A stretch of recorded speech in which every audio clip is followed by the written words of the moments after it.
You want to get into reading? Clap, clap, clap. Come on, join the party. It is really fun over here. I have pulled some books that I've read in the past year that I feel will really help anyone get into reading. Books that I think are just page turners, books that I could not put down that made me realize like, wow, this is why I read. This is why I love it. Why was I putting it off for so long? So let's get into it. Don't roll your eyes. Don't click out. Hear me out. Harry Potter. Now, no, I'm not just saying this because I'm a super fan. I'm saying this because I genuinely believe if you read this series, you will love reading. You will get into it. You will want to go on and read a bunch of other books.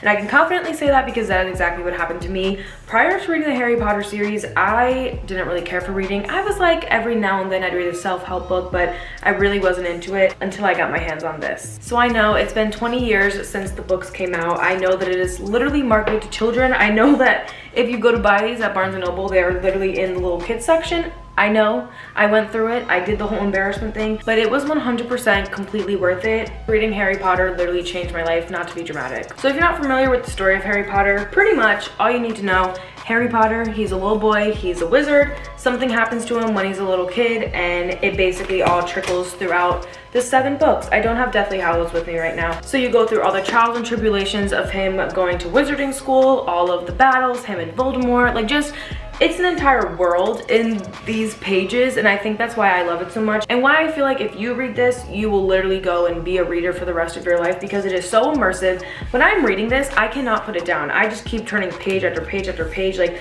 the world is so big, it's so grand, there's so many characters to follow, and I love that all 7 books intertwine with each other, but they're all its own story. The first one, we're trying to figure out who's Nicholas Flamel, what's the Philosopher's Stone, Chamber of Secrets, who opened the chamber, Prisoner of Azkaban, how did Sirius black it out, Goblet of Fire, who put Harry's name in the goblet, Order of the Phoenix, what does the prophecy say, Half-Blood Prince, who's the Half-Blood Prince, and lastly, Deathly Hallows. How is this whole thing gonna wrap up? 7 books, how is it going to come to a close? And when I first read Harry Potter, I had no intent of like being a reader or wanting to read or anything like that. But after I read 7 of these books and I was so immersed in the world and so like captivated by it, I was like, why not just keep reading? Like, what harm's that gonna do? Let's just go buy some more books. Nothing has made me feel what these books make me feel. They are so immersive. They are such page turners. They are such just like an entire world outside of this world, and I think that's why it was always so popular. And like, I get the hype, I 100% get it. It took me 20 years to hop on it, but I'm on the Harry Potter bandwagon. If you want to be a reader, read this. It's hefty, I know, it's a lot of books. There's another one,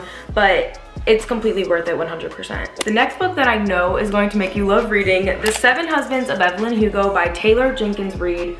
And oh my gosh, guys, I read this in like 2 days. I could not put it down. Evelyn Hugo, she is Hollywood's like prized possession. This goes back all the way to the 1960s, and it basically just follows her career and her 7 husbands. But there's so many plot twists and there's so many like underlying things that like happen in this book that I'm not gonna say because I don't want to spoil it, but I'm telling you, like, please read it. I was intrigued from the first page all the way to the last. There's so many books that the beginning slow and then the middle picks up and then the end like fails, or the ending is like anticlimactic, whatever the case may be. But this book, I in no way felt it dragged on. And I believe this is one of those books that's gonna make you want to keep reading after you finish it, because you're gonna want to find more books that make you feel how this one did. Like I said, it's such an exhilarating experience to find a book that you love so much that you just want to keep going and going and going, and you want to read as quickly as you can, but you don't want to miss out on anything. I'm 100% going to reread this book like 4 times in the next year probably. Like, that's how much I really loved it. That's how much that it makes me want to go find more from this author. It makes me want to go find more books that are like Hollywood, glamour, glitz, fame, like all that type of stuff.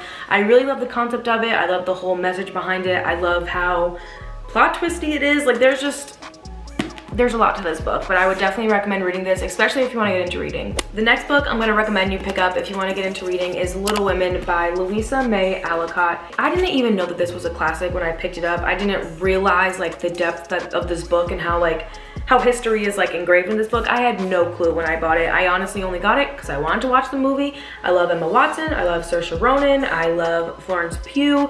No offense to Beth, I just forgot the actress's name, but like, I just love the cast. I really wanted to watch the movie, but I was like, it's a book, might as well read the book first. With Harry Potter, I watched all the movies before I read the books, and I almost wished it was the other way around because I experienced it differently.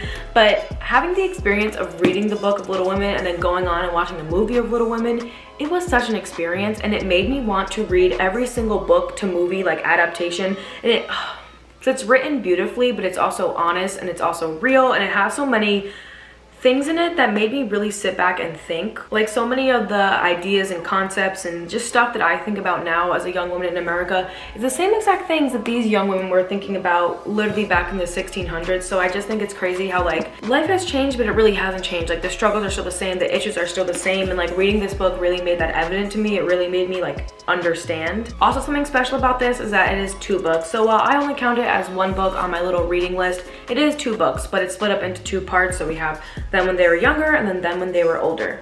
Oh, I forgot to explain what Little Women is about, like a quick little summary. Pretty much just follow 4 sisters. So we have Beth, Jo, Meg, and Amy, and we're just following them through their life. Jo is really like the main sister that we're following.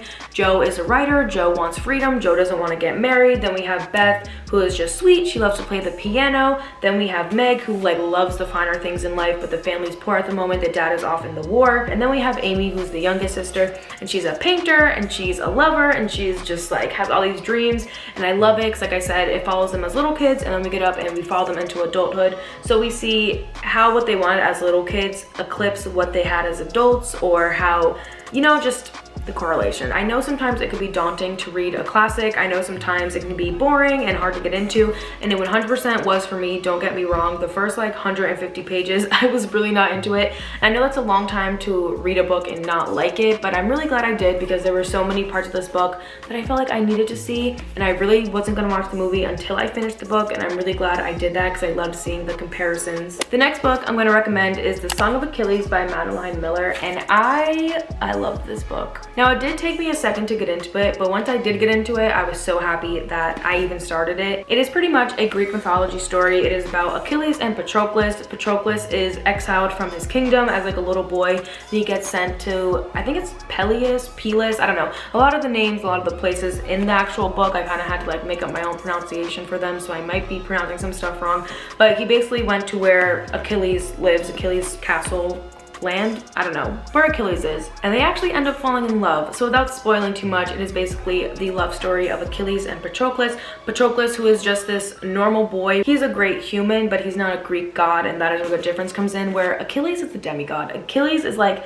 the warrior of the generation. Achilles is like the one who's gonna get them to win the Trojan War. So it's basically just their love story. We go all the way to the Trojan War. It is written so beautifully. I am obsessed with this writing style. If you're someone who likes to read those little poetry books, 100% pick this one up. This is basically a book of poetry, but in a novel. Like, every single sentence is just written so beautifully. The end of every chapter is wrapped up just chef's kiss. I love poetry. I'm a big fan of it. So reading this book, I loved it. It was great. And I think this book is going to get you into reading because it just shows you how many different forms of literature are out there. For example, 1, I had never read like a Greek mythology book. 2, I'd never read a book that like took a spin on something that I had kind of known about already, again, like Greek mythology, but a spin that like typically we're not taught to know, that Patroclus and Achilles like had a romance, you know what I mean? Like, we're not taught that. And 3, just how beautiful words can be in a book. Like, it's not just poems that have to be written beautifully, like books can be written beautifully too. And the last book I'm going to recommend for you to read is Red, White, and Royal Blue by Casey McQuiston. I loved this book. I got through it in like 2 days, and it is pretty hefty, so I spent like hours reading this book,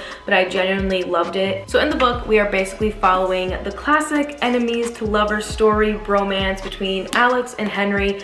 But the twist is Alex is the son of the president of the United States. The president is a woman.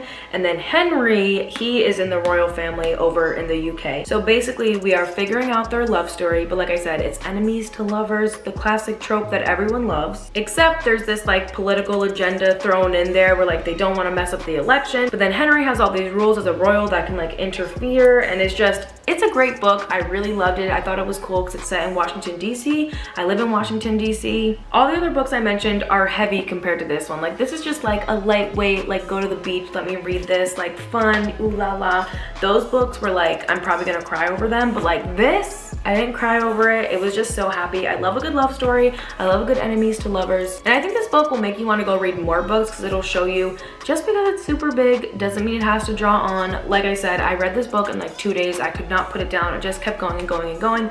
Beginning, middle, end, good, good, good. It was not boring at any moments, which I find a lot of books do have that problem, but this one was really good. That's gonna be the end of this. These are all the books I recommend you read if you want. Oh, I just hit the ring light. There we go. I did just post a huge book haul where I basically showed all these books plus like 15 others that I have read, but they're not on this list because I have some opinions on them. But I am going to do a video next month, basically like a mid-year break dump thing of all the books I've read this year, which will be really exciting to go through because some of these are on them, some other ones, some that I hate, some that I loved, some that I couldn't bother to touch again, some that I literally cried over. But yeah, that's the end of this. Comment down below if you have read any of these books. Comment down below what your go-to book is or what you think someone should read if they want to get into reading. Anything that you guys want to say down below, I'm happy to hear. But all right, that's gonna be the end of this, and I'll see you guys in my next video.